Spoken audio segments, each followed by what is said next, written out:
আসসালামু আলাইকুম।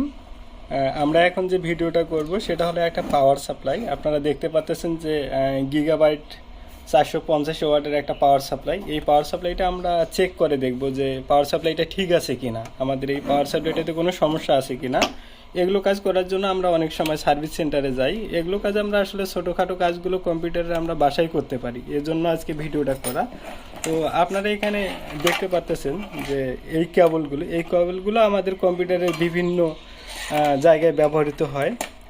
এটা হলো আমাদের মাদারবোর্ডের পাওয়ার দেওয়ার জন্য, কিন্তু আমরা এখন চেক করব এই পাওয়ার সাপ্লাইটা চেক করার জন্য আমাদের এই এটিএক্স যে কেবলটা আছে সেই কেবলটাতে আমাদের এদিক থেকে 4 এবং 5 নাম্বার, এই দিক থেকে 4 এবং 5 নাম্বার পিন দুইটাকে আমরা শর্ট করে দিলে আমাদের এই ফ্যানটা ঘুরবে।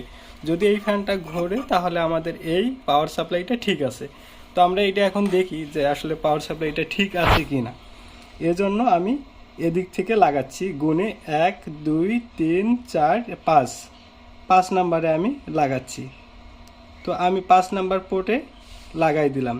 লাগানোর সঙ্গে সঙ্গে আমাদের ফ্যানটা ঘুরতেছে, তার অর্থ হলো আমাদের পাওয়ার সাপ্লাইতে কোনো সমস্যা নেই, আমাদের পাওয়ার সাপ্লাইটি ঠিক আছে, আমরা এটি ব্যবহার করতে পারবো।